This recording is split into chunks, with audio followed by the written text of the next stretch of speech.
Tonight on College Press Box, we're talking Texas soccer and volleyball. We'll discuss college football and the start of Big 12 play.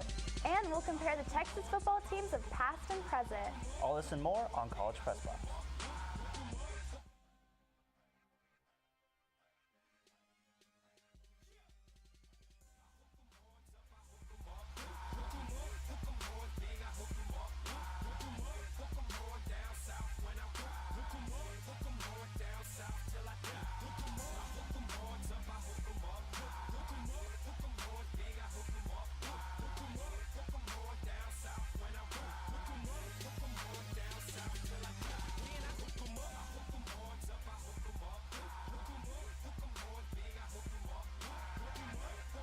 Tonight, I'm your host, Elissa Killebrew, and joining me tonight is Jett Beachum. Jett, since Texas football had a bye week this weekend, did you keep up with any other college football games? Yes, I did. Actually, there were some great matchups this week. Mississippi State went into LSU in Death Valley and beat them with the upset. And then I also caught #1 FSU take on Clemson, went into overtime without Jameis Winston.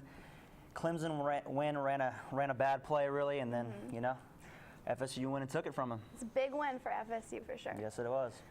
So let's talk some Texas soccer. The Longhorns played a tough game against defending national champion UCLA this Friday. Let's take a look at the matchup.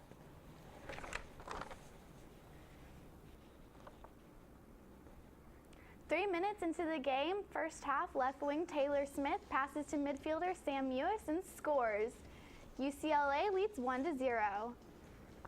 Shot by UCLA forward Darian Jenkins, saved by our goalkeeper Abby Smith. UCLA still leads 1-0. And shot by UCLA forward Rosie White, saved by goalkeeper again Abby Smith. UCLA still leading, and shot by Lindsey Meyer in the last half, saved by UCLA goalkeeper Caitlin Rowland. And Texas falls to the Bruins 1-0. And here's more from our own Daisy Gonzalez, who was at the soccer game this past week. The Longhorns took on the #1 seed UCLA Bruins Friday night with a crowd of 2,000 fans in attendance. The Bruins wasted no time in the offensive and landed a goal in the first 3 minutes of the match. Left wing Taylor Smith passes to midfielder Sam Mewis, who buries the ball in the lower left corner of the net for a 1-0 lead. The Longhorns struggled to keep an offensive stretch throughout the majority of the game, and it wasn't until the end of the second half that the Horns had any possession and movement towards the goal. Texas registered more shots on goal against the Bruins than any other team in 2014. The Longhorns displayed an exceptional defense led by goalkeeper Abby Smith. Coming from this great match, what do you expect from your girls this season? Well, I think we had hit a little adversity last weekend, and I think adversity reveals character. I don't think it builds it, and if that's how we respond to a tough weekend, I'm excited about that. Just proud of the way we battled. UCLA is an incredibly mobile team, lots of speed and athleticism, great soccer understanding and spacing, and I thought we shifted really well on the defensive side of things, and that's comforting. The future for our program is very bright. The Longhorns begin their Big 12 campaign against Texas Tech this Sunday. Daisy Gonzalez, College Press Box. Three straight losses, the women's soccer team ended their three-game skid with a 2-0 win over Texas State Sunday. Goals from sophomore forward Jasmine Hart and senior midfielder Cheris LaChapelle put the Horns up, and goalkeeper Abby Smith tied her career high with 8 saves in the shutout win. Texas will begin conference play here in Austin against Texas Tech Friday. Texas volleyball beat Nebraska on the Huskers' home court this past Saturday. Tied after the fourth set, Texas jumped to an early lead of 5-1 in the fifth set, and Nebraska was not able to answer back. Senior Haley Eckerman had a season high of 20 kills, while freshman Kat McCoy had a season high of 21 digs and 4 assists. Junior Amy Neal recorded her first double-double of the season, while Nicole Dalton recorded her third double-double. Number 2 Texas moves to 8-0 on the season after beating number 9 Nebraska. Texas will begin conference play when they face West Virginia in Morgantown this Wednesday. So Jett, after the tough losses Texas soccer faced with their past 3 matchups, What do you think Texas needs to improve on heading into Big 12 play in order to pull out a win against Texas Tech? Well, unfortunately, Texas Tech is a really good team. They're undefeated so far this season, ranked number 6 nationally. So that's going to be a hard thing for the Horns, who are 5-3-2 on the season. Now, UT, during their 3-game skid, did not score a goal. They were held out, without scoring. So they have to put some goals up against this team. They did play great against number 1 UCLA. It was 1-0. They scored quick, shut them down on defense, did their job. But I think, Abby Smith just needs to keep playing great. She hasn't given up anything more than 2 goals a game. But, the offense just needs to keep scoring. They were playing really well at the beginning of the season. But really, they just need to step their game up and score, put some goals, and Abby Smith will take them home. All right. Clearly, Texas volleyball was struggling to get it done with Nebraska. What key components can Texas work on before their conference opener against West Virginia? So actually, Nebraska was the biggest toughness that they've gone through so far. Of course, Nebraska's number 9, Texas number 2, and it was in Omaha in front of a huge crowd. So, there was a lot on the line. Now, Texas, they did win the first set, but the problem is they kept giving set up after set after set and went back and forth. Luckily, in the end, they were able to pull away with a 15-8 win in that last set. But the thing is they give up. They'll go on a streak, and they'll get too confident, I believe, and they'll just lose it. And then the other team will come back, and Nebraska did the same thing. They come back, and they score around 5 or 6 in a row, and then it's back to where it's a competitive game. So really, Texas just needs to hold their horses, stay calm, keep doing their thing, and it's a young team, and it's just how it works. They're number 2 though, and they're already smart, and they're already playing great. And I think I have high hopes for this Texas team. I think they could really come and contend for a national championship yet again. Very true. Looks like soccer and volleyball are going to have a tough road ahead. Coming up, we'll take a look at Charlie Strong's press conference and talk Texas football with a guest analyst. Stay tuned.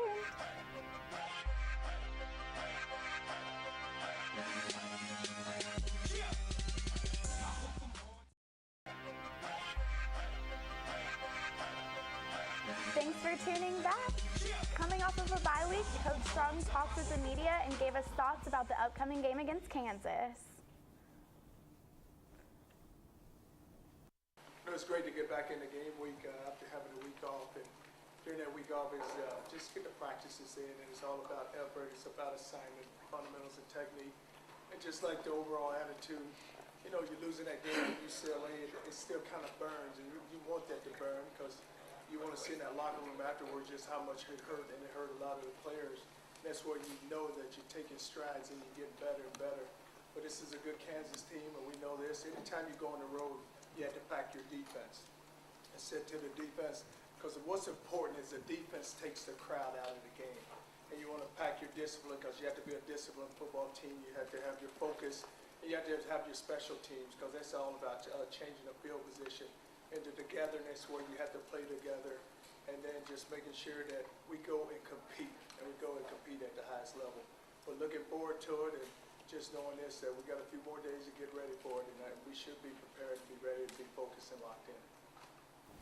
We have football analyst Peter Sblendorio joining us as we shift over to Texas football. Peter, how's it going? It's going great, guys. Thanks for having me. All right, let's get right into it. After the heartbreaking loss against UCLA, what do y'all think Texas needs to do to win the Big 12 conference opener against Kansas this weekend? Peter, let's go over to you. I think they need to do 2 things. First of all, on offense, they need to run the ball better. They've struggled to run the ball in each of their last 2 games. A lot of that has to do with the suspensions and the injuries on the offensive line. A lot of it has to do with the fact that defenses are stuffing the box with Tyrone Swoops in at quarterback. Regardless, they need to figure out ways to get big yardage from Malcolm Brown and Jonathan Gray. Right now, Texas ranks 9th in the conference in rushing yards. That's supposed to be their strength, and they need to boot that up real quick if they want to have a chance in conference play. On defense, they need to stop the run. Kansas is ranked 3rd in the conference in rushing yards. They have 2 guys who have rushed for at least 200 yards already this season. Longhorns, of course, have had some trouble stopping the run in the last couple weeks. I think if they're able to run better and stop the run, they're going to look great this week. Jett, what about you? Well, I think going with what Peter said, I think it starts with the O-line. Now, the O-line, of course, with the suspensions and the injuries, it does hurt, but they have to start blocking better. Tyrone Swoops did have a great game last weekend, and he actually had a great game the weekend before. But the O-line, sometimes it breaks down, and especially with Swoops, a young quarterback, like he has to have protection, and you got to give him time. And sometimes he just has to think things through. more than a veteran quarterback. So I think Swoops just, you got to get him some protection and allow us to run the ball as well. And then at least on the defensive side, I think to go along with stopping the run, we have to start early like we have been. We have a great first half defense so far. We've hardly given up any yards, any points at all. But, of course, as the offense falters, the defense starts to falter as well. And the defense kind of just, shades away. And that's the problem with UT right now. And I think as long as we keep those things in touch, we'll play very well against Kansas. All right. Coach Strong also took time to compare his first season at Texas so far to his first season at Louisville. But it's coming. I mean, we have a really good team, and this got to come together. And I told the seniors, it's all about it's their leadership. And what you like, your senior year, you'd like to see them go play their best football. And some of our seniors aren't playing their best football right now. Until that changes, then it's not going to change until, we start developing pride. And we have pride within ourselves and pride within the team. The bye week was tough on the Longhorns as they announced QB David Ash's retirement, as well as Desmond Jackson's need for surgery after a foot injury. How do y'all think Texas will adapt to this situation? Peter, let's start with you. Yeah, well, I think that Texas on defense I think they're going to be all right. I think Hassan Ridgeway is going to be able to step in and kind of pick up some of the production they're going to lose from Jackson. They also have a lot of depth at that position across the defensive line. Cedric Reed and Malcolm Brown are the main guys there, and if they continue to play well, I think that they're going to be just fine on that unit. Offensively, I think that the loss of David Ash, while obviously was very expected, I think it's a big loss. I said coming into this season he was the most important player to this team because they had all the pieces around it. Now they have to go with a younger quarterback in Swoops, who has impressed and he's done everything they've asked so far. But I think that they still need to open up the playbook for him and give him more opportunities to spread defenses, open up things for the rest of the offense, and kind of make plays in different ways than he's had so far to kind of boost the offensive production. I think it's going to be a bit of a learning curve, but I think that he's capable of doing it. I think it's just a matter of instituting it slowly but effectively. Jett, what about you? And to go along with what Peter said, I think, Texas really has to, we're worried about QB right now, of course. David Ash was the starter. We had him being the starter. And, as Swoops' progressiveness goes, and his development, he's got a lot on his plate right now. And even with the backup QB problems right now, like the Longhorns, who's the backup right now? Trey Holtz? Are we going to burn the red shirt of Gerard Hurd? We don't know yet. And so Swoops really needs to stay healthy because really that's what the organization is really depending on right now. And defensive-wise, as Peter said, the defensive line I think will be fine. Malcolm Brown is a workhorse right there. Cedric Reed, we have the tools to still be a great defense. So I think people just got to stay healthy. The Longhorns, that's the problem been in the past years. They just don't stay healthy, and this year it's already hurt them this year. And so hopefully the rest of the season we can just stay healthy, really. Yeah, I think we can all agree that Texas cannot afford another injury. Nope, cannot. Clearly, the Texas offense is struggling, and Coach Strong realizes in the offensive-heavy Big 12, Texas must score to win points. It's a scored matchup, and you look at some of the games, one to score, then the next they follow up with another score, but we're going to have to score points, and we know we're going to have to, and we're just going to have to generate some offense and generate some big plays. A year ago, we was looking down the same situation, and it happened, and then we just got on a roll and we started winning a lot of games. So the same thing can happen again. It's just we got to make up our mind to go do it. Texas had some tough matchups with UCLA and BYU, but their schedule is only going to get harder as they move into Big 12 play. What can Texas fans look forward to from Charlie Strong's team, especially on the offensive front, as they move closer to harder games, starting with Kansas? Peter, how about you? I think that on offense, we're going to see Swoops grow a little bit, and they're going to increase his role, kind of like I said. And I think that's going to be a big deal for this offense. They're going to be able to score a lot more points whenever he's stretching the field more. Teams won't be able to stuff the box as much, and that's going to open things up a lot for the running backs. And we can start seeing Malcolm Brown and Jonathan Gray alternate 100 rushing yard games, kind of like we did last year. On defense, though, I think is where we're going to see the biggest changes. There's been a couple of rough weeks the last 2 weeks that Texas has played. I think that people are just getting acclimated to Charlie Strong's demands and his new system. But this is a guy who won 2 national championships as a DC with Florida. He was always a very good defensive coach at Louisville as well. And I think that this could be one of the best defensive units he has as far as talent goes. And I think they could be even better as the season progresses. Jett, how about you? Well, luckily, Kansas isn't the greatest team, so I think we'll easily take care of Kansas. And so hopefully Swoops can get a lot of experience And, hopefully they do open up that playbook, as Peter mentioned, because Swoops, they limited him to, the short passes. And, of course, he was very proficient in that area. But, they got to start, letting him throw the ball deep, letting him even run. And I know they're worried about him getting injured, but, Swoops is a dual threat quarterback. That's what he was. He was an athlete coming out of high school. And so he is a big body. And, he almost had a goal line TD the other day. He was pounding it. And so they have to, run the ball. They have to do that, open up Swoops in the playbook. And Swoops has found John Harris. John Harris is, finally UT has almost like a Mike Davis, finally, who's actually better than Mike Davis, really, at catching the ball and being consistent. So I'm hoping John Harris is all right. I'm hoping he keeps on keeping up his production. I hope Swoops is able to grow from this.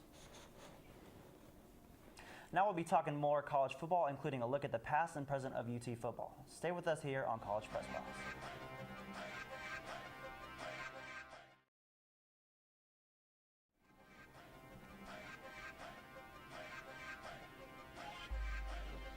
Thanks for sticking with us in College Press Box. Now let's talk some Big 12 football. So guys, number 4 Oklahoma beat West Virginia 45-33 this past weekend. Do y'all think Oklahoma will still remain a top-ranked team when they face tougher opponents like Baylor, Oklahoma State, and even Texas? Peter, let's start with you. Yeah, I do. I think that West Virginia is a little bit better than people are kind of giving them credit, and they're starting to realize that. And they played Oklahoma tough. I think Oklahoma has the chance to almost run the table in the Big 12. The only question mark is really Baylor. But that's a team that has a lot of veterans and experienced players on defense and very talented as well. Also has very good play across the offensive line. I'm a little worried about the quarterback position with Trevor Knight, but he's answered all the questions so far. So I think this team could pretty much keep it up. And I'm going to agree with Peter. I believe the Oklahoma Sooners definitely have the most talent on both the offensive and the defensive side of the ball as a team. Baylor is probably going to be the biggest threat. And, of course, going away on Oklahoma State, you never really know with that rivalry right there. But I do believe Oklahoma is going to win the Big 12. All right, number 20, Kansas State fell short to number 5 Auburn 20-14. Although Auburn is a tough SEC team to rival against, the Wildcats kept the score close with their strong defensive performance. Do you see Kansas State holding their own in future games and remaining in the top 25? Peter, what do you think? Yeah, I think that they could remain in the top 25, but I think that's about their ceiling. I don't love them compared to Baylor or Oklahoma or maybe even Oklahoma State or West Virginia in that matter. I think they're a middle-of-the-pack team in the Big 12. I really like Jake Waters and Tyler Lockett. I think that's a good connection from quarterback to wide receiver. I think their defense kind of overplayed a little bit last week, and Auburn's not necessarily an offensive juggernaut. I think that they'll finish somewhere in the middle of the Big 12 and could remain within the top 25 ranking, but I don't think we should be getting our hopes up for a Big 12 title. And I'm going to have to agree with Peter on this one. Gene Chizik, of course, the offensive genius. K-State really, really shut him down. But K-State, you got to look at the entire Big 12 here. And, you're looking at Oklahoma, Baylor. As he mentioned, West Virginia is playing a lot better than people gave them. Oklahoma State played Florida State amazing. So, really, K-State, if it's going to be in the top 25, it's going to be from that 22-25 range. That's probably the best they're going to get. All right, after getting blown out by Duke, Kansas Jayhawks came back with a 24-10 win against Central Michigan. Where do you see Kansas's chance against Texas this weekend? Peter, what do you think? I think their chances are pretty minimal. This is a team in Kansas that went almost 3 years without winning a conference game before last year. Pretty void of talent compared to some of the other teams in the Big 12. Texas shouldn't have much of an issue with them. I think it's going to come down to them stopping the run. Once again, Kansas can run the ball. They can't really pass it, but they can run the ball. And that's kind of been one of Texas's biggest deficiencies is stopping the run. If they're able to stop it, this could be a blowout. And same thing with Peter, really. Kansas is almost probably one of the worst teams in the Big 5 conferences. They really haven't been good for years, and they just don't get the talent. They just don't have it. And they beat Central Michigan. That's not really anything to even put on a resume. So the problem with Kansas is they're just not a good team. And Texas should have an easy time dealing with the Jayhawks. All right, so Peter, looking at this Texas team, some would say it reminds you of Mac Brown's first season with the 1998 team. They also started 1-2, but they won 7 out of their last 8 games, making them bowl eligible. It started with getting a second win against Rice in their 4th game. For the 2014 Horns, can they get a similar result starting with Kansas on Saturday?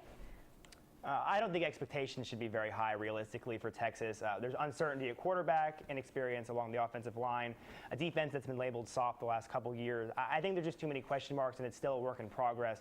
I think they're definitely capable of getting to a bowl game, and they'll certainly beat Kansas pretty easily this weekend. But I think when they start playing West Virginia and Baylor and Oklahoma and teams like that, they're going to be a little bit overmatched. I think Texas could maybe win 8 games again this year, but I think that's about the ceiling. As far as this game goes, though, I think Texas wins 35-10. Jett, what do you think? And yeah, looking at the Texas team versus the Kansas team already, there's Texas, even though they're injured and they have these backups, and they're going to beat the Kansas Jayhawks. Now, comparing it to the 1998 team, of course, we don't have one of the greatest college running backs that ever lived, Ricky Williams. So, but we do have 2 good running backs back there. Now, I hope Texas decides to actually give them the ball more and pound the rock, but that's just up to the offensive coordinator. All right, don't go anywhere. When we come back, we'll touch base on David Ash's retirement and discuss predictions of this upcoming week in Texas football. Keep it here.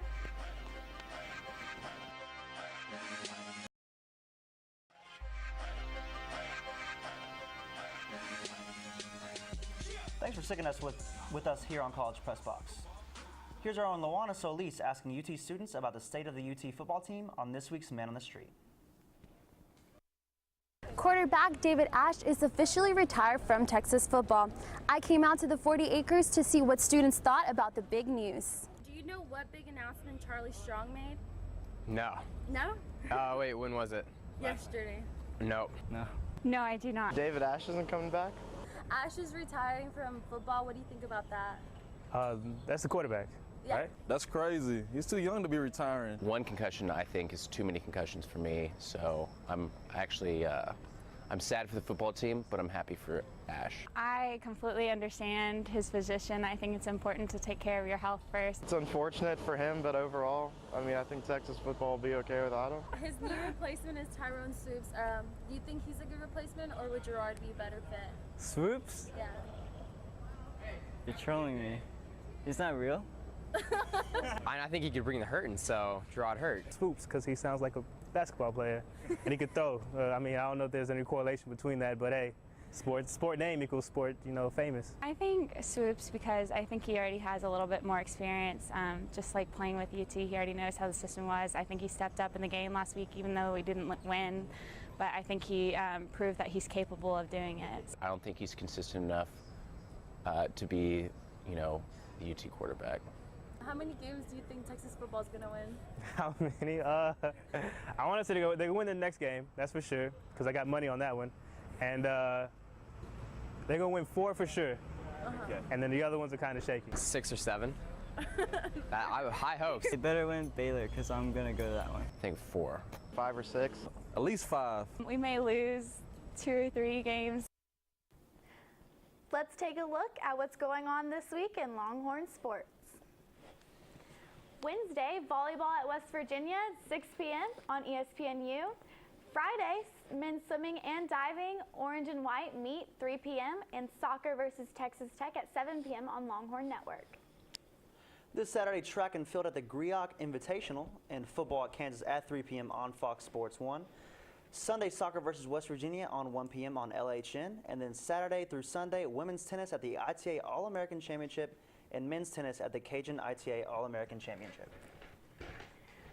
Before we end the night, we leave you with some humor. David Ash's retirement has been a sad affair, but he's trying to have a positive outlook, which Quandre Diggs was happy to be a part of. Max Olson, an ESPN writer, tweeted David Ash on exiting football. Maybe I'll get a girlfriend. Who knows? There's a lot of possibilities. Where Diggs responded, he needs one. Oh my God. David Ash will be your girlfriend. Just kidding. Okay. All jokes aside, Texas football plays Kansas this weekend in their first conference game of the season. Jett, predictions? All right, well, luckily this is an easy matchup for UT in its first game. Right now I have the Longhorns beating them 31-7. The 7 really probably coming off of an offensive turnover, really not a defensive problem, but that's what I have right now. Scores?